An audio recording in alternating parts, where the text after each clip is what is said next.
सिंधु जल संधि को भारत ने किया निलंबित। भारतीय विदेश मंत्रालय के अनुसार भारत ने पाकिस्तान को हर वर्ष दिए जाने वाले 39 अरब क्यूबिक मीटर पानी के प्रवाह पर आधारित सिंधु जल संधि को निलंबित कर दिया है, जो दोनों देशों के बीच सिंधु नदी और उसकी सहायक नदियों के जल बंटवारे से जुड़ी हुई थी। दशकों से यह संधि दोनों देशों के बीच तनाव के बावजूद जल सहयोग की प्रतीक मानी जाती रही है, जिसे अब भारत ने एक तरफा रूप से समाप्त कर दिया है। सिंधु जल संधि क्या है? पाकिस्तान और भारत के बीच 1960 में विश्व बैंक की मध्यस्थता से सिंधु जल संधि हुई थी, जिसका उद्देश्य सिंधु सहित अन्य नदियों के जल का न्यायपूर्ण वितरण सुनिश्चित करना था। संधि के अनुसार भारत को ब्यास, रावी और सतलज 3 पूर्वी नदियों का अधिक पानी मिलता है और इन नदियों पर भारत का नियंत्रण होता है। वहीं चेनाब, झेलम और सिंधु जैसी पश्चिमी नदियों का ज्यादा पानी पाकिस्तान को उपयोग के लिए दिया गया था। हालांकि भारत इस संधि का लगातार उल्लंघन करता रहा है और पाकिस्तान को पानी से वंचित करता रहा है। अटारी चेकपोस्ट को तुरंत बंद करने का ऐलान। भारतीय अधिकारियों ने भारत पाकिस्तान के बीच एकमात्र सड़क संपर्क अटारी वाहगा बॉर्डर स्थित चेकपोस्ट को तुरंत प्रभाव से बंद करने की घोषणा की है। यह चेकपोस्ट व्यापार और जनसंपर्क का एक महत्वपूर्ण जरिया थी। इसके साथ ही भारत में मौजूद पाकिस्तानी नागरिकों को 1 मई 2025 तक देश छोड़ने का निर्देश दिया गया है। 48 घंटे में भारत छोड़ने का आदेश भारत में रह रहे सभी पाकिस्तानी नागरिकों को 48 घंटे के भीतर देश छोड़ने का आदेश दे दिया गया है।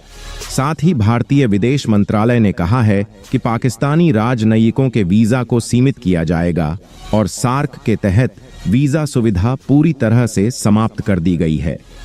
अब पाकिस्तानी नागरिकों को भारत का वीजा नहीं मिलेगा। रक्षा, नौसेना और वायुसेना के अटैचेज अवांछित व्यक्ति घोषित। भारत ने पाकिस्तान के उच्च आयोग में मौजूद सभी रक्षा, नौसेना और वायुसेना के अटैचेज को अवांछित व्यक्ति घोषित कर दिया है। इसके साथ ही भारत ने पाकिस्तान में मौजूद अपने रक्षा अटैचेज को वापस बुलाने का ऐलान किया है। भारत ने कहा है कि पाकिस्तान स्थित भारतीय उच्चायोग के स्टाफ को 1 मई तक 55 से घटाकर 30 कर दिया जाएगा, जिससे दोनों देशों के कूटनीतिक संबंध और अधिक ठंडे हो गए हैं। पहलगाम हमला और भारत की प्रतिक्रिया। भारतीय विदेश मंत्रालय का कहना है कि ये सभी फैसले भारत पाकिस्तान के बीच बढ़ती तनातनी, विशेष रूप से कश्मीर विवाद और सीमा संबंधी मुद्दों के मद्देनजर लिए गए हैं।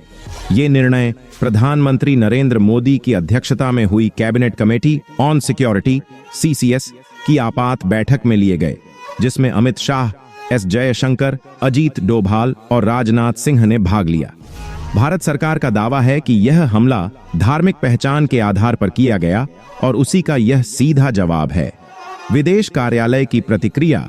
पाकिस्तानी विदेश कार्यालय के प्रवक्ता शफकत अली खान ने कहा कि उन्हें जम्मू कश्मीर के अनंतनाग जिले में हुए हमले में पर्यटकों की मौत पर गहरा दुख है।